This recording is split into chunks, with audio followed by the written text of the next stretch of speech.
കൂട്ടുകാരെ, എന്താണ് വിശേഷങ്ങൾ? മാലയോഗം ഇഷ്ടമായോ? മാലയോഗത്തിലെ ഏറ്റവും ബഹുലമായ ഒരു ടേണിംഗ് പോയിന്റിലേക്കാണ് നമ്മൾ കടന്നുകൊണ്ടിരിക്കുന്നത്. പിന്നീട് അതിൻ്റെ ഭവിഷ്യത്തുകളാണ് അടുത്ത കഥയുടെ ഭാഗങ്ങൾ വരുന്നത്. അപ്പോൾ നിങ്ങളെല്ലാവരും എൻ്റെ ചാനൽ സബ്സ്ക്രൈബ് ചെയ്യണം. ധൈര്യമായിട്ട് നിങ്ങൾ ചാനൽ സബ്സ്ക്രൈബ് ചെയ്തിട്ട് എൻ്റെ കൂടെ കൂടിക്കോളൂ. ഞാൻ നിങ്ങളുടെ വിശ്വാസം തകർക്കില്ല.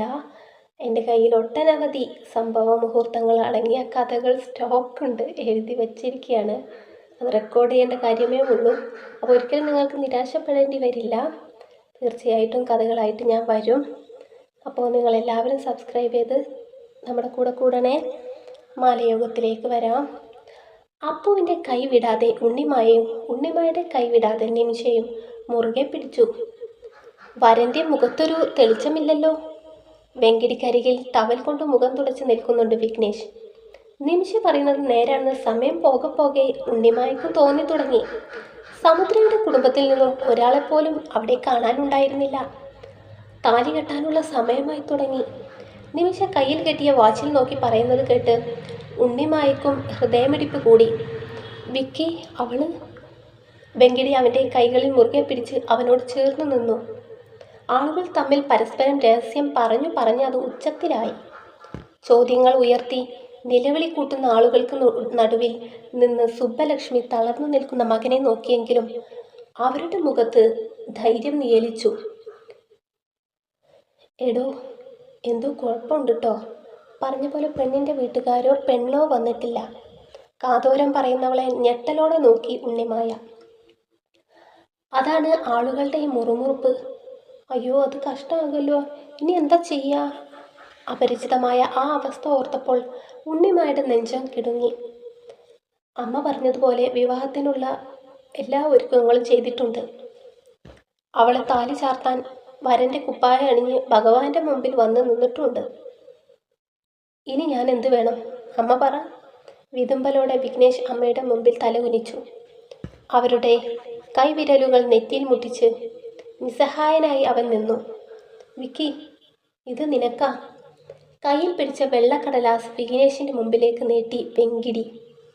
ചോദ്യഭാവത്തോടെ അവൻ തല ഉയർത്തി ആ കടലാസ് വാങ്ങിക്കുമ്പോഴും വിഘ്നേഷിൻ്റെ നോട്ടം വെങ്കിടിയിൽ തന്നെ തറഞ്ഞു നിന്നു. കാരണം അതിൽ എഴുതിയത് എന്തു തന്നെ ആയാലും അത് വായിച്ചതിൻ്റെ നടുക്കവും വേദനയും അവൻ്റെ മുഖത്ത് നിഴലിച്ചിരുന്നു. വിറയാർന്ന കരങ്ങളാൽ അവനത് വായിക്കാൻ തുടങ്ങി. പ്രിയപ്പെട്ട വിക്കി, ഞാൻ എൻ്റെ സ്വപ്നങ്ങൾക്ക് പിറകെ പോവുകയാണ്. വിക്കിയുമായുള്ള ഒരു ജീവിതം ഞാൻ ഏറെ ആഗ്രഹിച്ചിരുന്നതാണെങ്കിലും അതൊന്നും എനിക്ക് എൻ്റെ പാഷനേക്കാൾ പ്രാധാന്യമുള്ളവയായിരുന്നില്ല. അതുകൊണ്ട് തന്നെയാണ് ജീവിതത്തിൽ ഇത്രയും വലിയ അവസരം കിട്ടിയപ്പോൾ അത് പ്രയോജനപ്പെടുത്താമെന്ന് ഞാനും ഉറപ്പിച്ചത്. നേരിൽ പറഞ്ഞാൽ ഇതൊന്നും വിക്കി ഉൾക്കൊള്ളില്ലെന്നറിയാം. വിക്കിയുടേതായ ന്യായങ്ങളുണ്ടാകും. അതുപോലെ എനിക്ക് എൻ്റേതായ ന്യായങ്ങളും ഉണ്ട്. കുടുംബവും കുട്ടികളൊക്കെ വന്നാൽ ഈ അവസരത്തിൽ എനിക്കത് ബാധ്യതയാണ്. വിക്കി സ്വയം ഒഴിഞ്ഞു പോകാൻ വേണ്ടി തന്നെയാണ് ഒളിച്ചു നിന്നതും പറഞ്ഞ ന്യായങ്ങളും വിക്കി തോറ്റു മടങ്ങാൻ വേണ്ടിയായിരുന്നു. പക്ഷെ അതെല്ലാം ഭേദിച്ചു വിക്കി വിവാഹം വരെ എത്തിക്കുമെന്ന് ഞാൻ ഒരിക്കലും കരുതിയില്ല. എന്തൊക്കെ ന്യായങ്ങൾ നിരത്തിയാലും മാപ്പർഹിക്കാത്ത വലിയ തെറ്റാണ് ഞാൻ ചെയ്യുന്നതെന്നറിയാം. ഇങ്ങനൊരു തീരുമാനം അതിനുചിതമായ സമയത്ത് എടുക്കാൻ കഴിഞ്ഞില്ല എന്ന കുറ്റബോധവും എൻ്റെ ഉള്ളിലുണ്ട്. ഉണ്ണിമായ വിക്കിയുടെ ജീവിതത്തിന് പുനർജീവമേകും. അതിന് ഇതെല്ലാം ഒരു നിമിത്തമായിരിക്കാം. ശിവാംഗി. കത്ത് വായിച്ചു തീർന്നതും അവൻ്റെ കൈവെള്ളയിൽ വിയർപ്പ് പൊടിഞ്ഞിരുന്നു. നെറ്റിയിൽ ഊറി വന്ന വിയർപ്പ് കണങ്ങൾ അവൻ പതിയെ തുടച്ചു. മുന്നോട്ട് നടക്കും തോറും ഭൂമി വലുതാകും പോലെ തോന്നിയവന്. ആളുകൾ കൂടി നിന്ന് കറങ്ങുന്ന പോലെ തോന്നിയതും അവൻ താഴേക്ക് ഇരിക്കാൻ പോയതും വെങ്കിടേരിൻ്റെ കൈകൾ അവന് താങ്ങി നിർത്തിയിരുന്നു. സുബ്ബലക്ഷ്മിയുടെ ദയനീയമായ നോട്ടം അവനിൽ തേടിയെത്തിയിരുന്നു. കത്തിൻ്റെ ഉള്ളടക്കം വെങ്കിടിയിൽ നിന്നറിഞ്ഞതിൻ്റെ നടുക്കത്തിലാണവർ. മനഃപൂർവ്വം അല്ലെങ്കിലും തൻ്റെ മകനെ ഈ വിധം മറ്റുള്ളവർക്ക് ചർച്ചയാകാൻ രൂപത്തിൽ കൊണ്ടു നിർത്തിയതിൻ്റെ കാരണക്കാരി താനാണല്ലോ എന്നോർക്കെ അവരുടെ ഉള്ളവും പ്രയാസത്താൽ നീറി. എങ്കിലും തോൽക്കാൻ മനസ്സില്ലാതെ ആ മനസ്സ് തീജ്വാലയിൽ ഉയർന്നു. വെങ്കിടി വിഘ്നേഷിനെ തളർന്നു വീഴാതെ താങ്ങി നിർത്തി. ശിവാംഗി ഇന്ന് പുലർച്ചെയുള്ള ഫ്ലൈറ്റിൽ ന്യൂയോർക്കിൽ പോയെന്ന്. ന്യൂയോർക്കിലെ ഫേമസ് മോഡലിംഗ് ഏജൻസി സ്കോളർഷിപ്പോടെ അവൾക്ക് അഡ്മിഷൻ കൊടുത്തു. ഇവിടെ വന്ന് ഈ കത്ത് എന്നെ ഏൽപ്പിച്ച പയ്യൻ പറഞ്ഞതാണിതെല്ലാം. നിറഞ്ഞ മിഴികളോടെ വിഘ്നേഷ് അവനെ നോക്കിയപ്പോൾ കണ്ണുനീർ കൊണ്ട് കാഴ്ച മങ്ങിയിരുന്നു. ചുറ്റുമുള്ളവരുടെ മുൻപിൽ പരിഹാസ്യനായി നിൽക്കുന്ന ആ നിൽപ്പ് അവനെ അസ്വസ്ഥനാക്കി. ആളുകളുടെ മുഖത്തേക്ക് നോക്കാൻ കഴിയാതെ അവൻ്റെ തല നന്നേ താഴ്ന്നു പോയിരുന്നു. നമുക്ക് കേസ് കൊടുക്കാം ഏട്ടാ. അവളെയും അവളുടെ കുടുംബം വേണ്ട. വെങ്കിടിയെ പറഞ്ഞു മുഴുമിപ്പിക്കാൻ അനുവദിക്കാതെ വിഘ്നേഷ് ഇടപെട്ടു. കാര്യമൊന്നും മനസ്സിലാകാതെ ഭാഗ്യവും അവർ നിൽക്കുന്നിടത്തേക്ക് എത്തിയിരുന്നു. വിക്കി, പ്രകമ്പനം കൊള്ളിക്കുന്ന ഉച്ചത്തിൽ സുബ്ബലക്ഷ്മി അവനെ വിളിച്ചു. അന്ത പൊണ്ണെങ്കെ.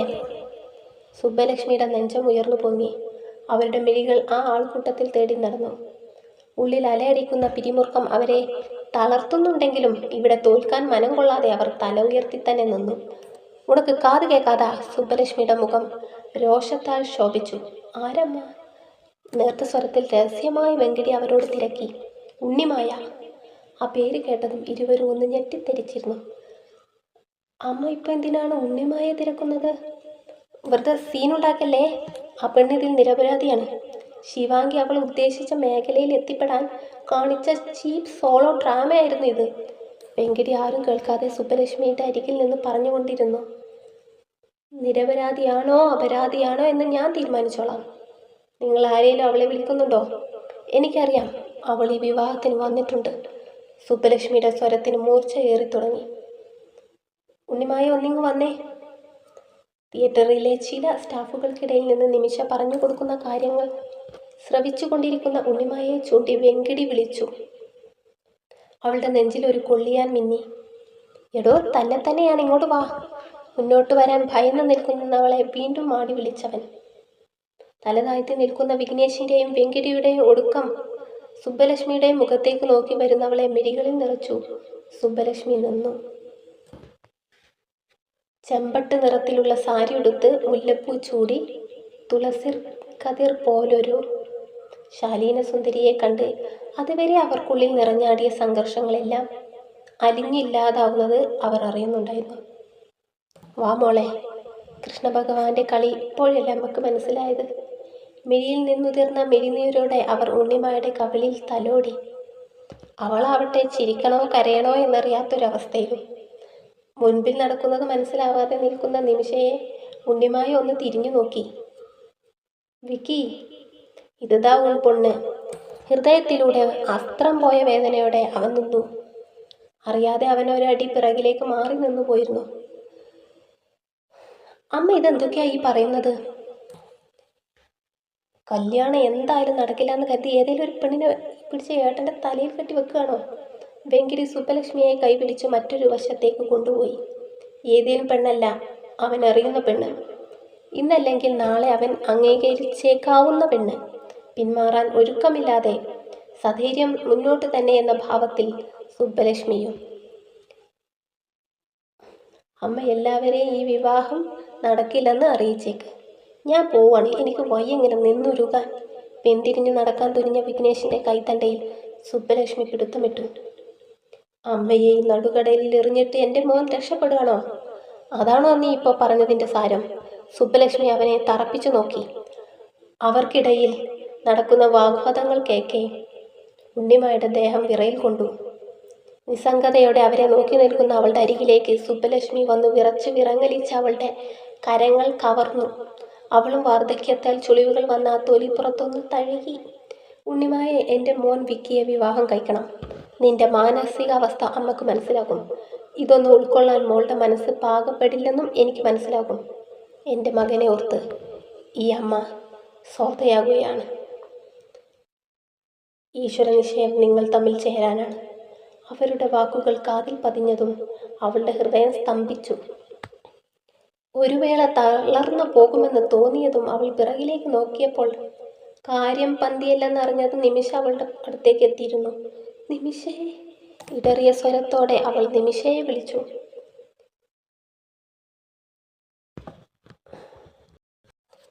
അനിയന്ത്രിതമായ സംഘർഷത്താൽ ഹൃദയമിടിപ്പ് ഏറിക്കൊണ്ടിരുന്നു.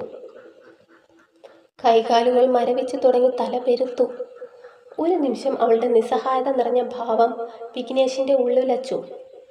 ഉണ്ണിമായുടെ അവസ്ഥ അവളേക്കാൾ അറിയുന്നവൻ, ഈ ഒരവസ്ഥ എത്രത്തോളം അവളുടെ മനസ്സിനെ കീറി മുറിച്ചിട്ടുണ്ടെന്ന് ഏറ്റവും നന്നായി അറിയുന്നവൻ. എന്താ ഇത്ര അമാന്തം? മുഹൂർത്തം തീരാൻ ഇനി 2 മിനിറ്റ് കൂടെ ഉള്ളൂ. കൂട്ടത്തിൽ ഒരു തല നരച്ച കാരണവർ ഉറക്കെ പറയുന്നുണ്ടായിരുന്നു. വിക്കി!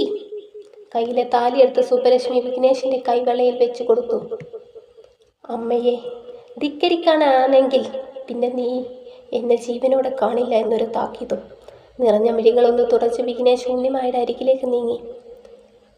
അവൾ ഭീതിയോടെ ഒന്നും പിറകിലേക്ക് മാറുക മാത്രം ചെയ്തു. കൂടി നിന്നവരെ എതിർത്തു. അവിടെ നിന്ന് ഇറങ്ങിപ്പോവാനുള്ള മനോധൈര്യം ഇല്ലാത്തത് കൊണ്ട് മാത്രം ദുർബലാവസ്ഥയിൽ അവൾ അവിടെ നിന്നു. പിറകിലേക്ക് മാറി നിന്നവളുടെ അരികിലേക്ക് താലി ഉയർത്തി അവൾക്കരികിലേക്ക് ഒന്നുകൂടെ അടുത്തു നിന്നവൻ. സോറി.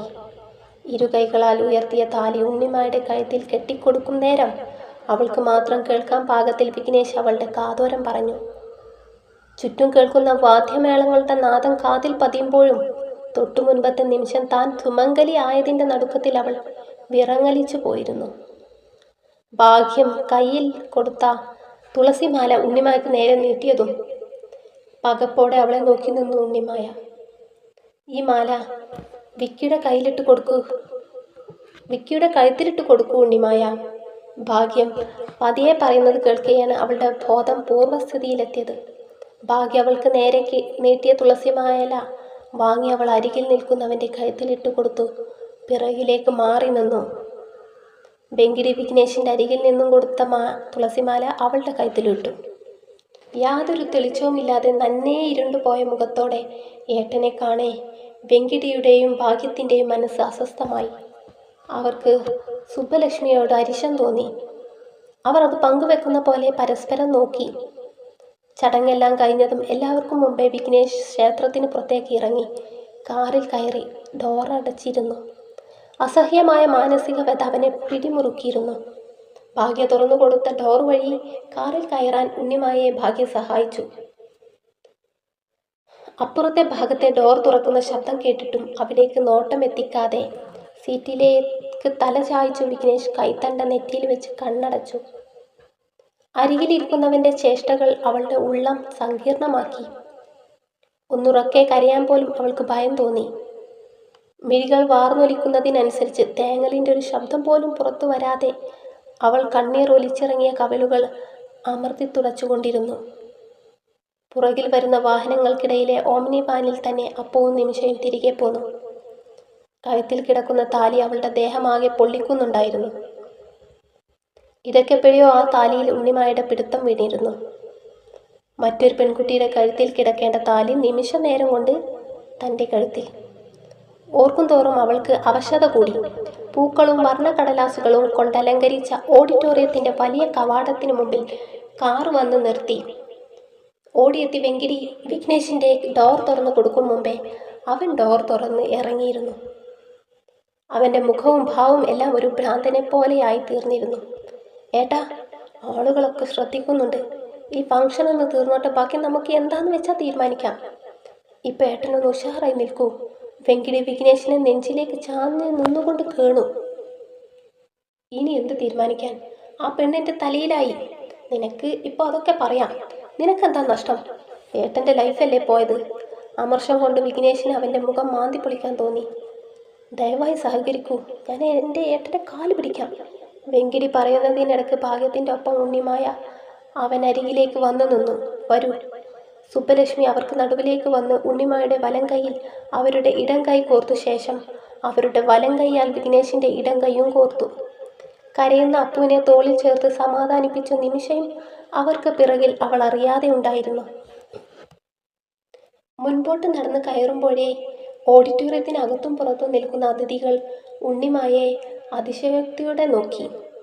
സമുദ്രയെ അറിയുന്ന ചിലർ വിഘ്നേശിനരികിലായി മറ്റൊരു വധുവിനെ കണ്ടതും ഇരിപ്പിടത്തിൽ നിന്നും എഴുന്നേറ്റ് കൂടെയുള്ളവരെ നോക്കി. അവരുടെ നോട്ടത്തിൻ്റെ ധ്വനി മനസ്സിലായതും വിഘ്നേഷിൻ്റെ മനസ്സ് അസ്വസ്ഥമാകാൻ തുടങ്ങി. കയറി ചെന്ന സ്റ്റേജിൻ്റെ ഭിത്തിയിൽ അലങ്കരിച്ചെഴുതിയ പേരുകൾ കണ്ട് ഉണ്ണിമായുടെ നെഞ്ചം വിങ്ങി. തുടരും. ഇപ്പം എന്താ കഥ അല്ലേ? ഒരു പഴയ സിനിമയിൽ ജഗതി ചേട്ടൻ പറയുന്നുണ്ട്, നീ കല്യാണത്തിന് പോകണമെന്ന് പറഞ്ഞപ്പോൾ നിൻ്റെ കല്യാണത്തിനാണെന്ന് അറിഞ്ഞില്ല എന്ന്. അതുപോലെയാണ് ഇപ്പോൾ ഉണ്ണിമായുടെ അവസ്ഥ. ഒരിക്കലും പ്രതീക്ഷിക്കാത്തൊരു കാര്യമാണ് നടന്നത്. വിഘ്നേഷിനും അതെ. അപ്പോൾ ഒരിക്കലും പ്രതീക്ഷിക്കാതെ നടന്നൊരു കല്യാണത്തിൽ വധൂവരന്മാരുടെ ദാമ്പത്യ ജീവിതം എങ്ങനെയായിരിക്കും എന്ന് നമുക്ക് കാണാം. നല്ലത് മാത്രം സംഭവിക്കട്ടെ എന്ന് പ്രാർത്ഥിക്കാം. അടുത്ത ഭാഗത്തിന് വേണ്ടി നിങ്ങളെല്ലാവരും കാത്തിരിക്കണം. Thank you.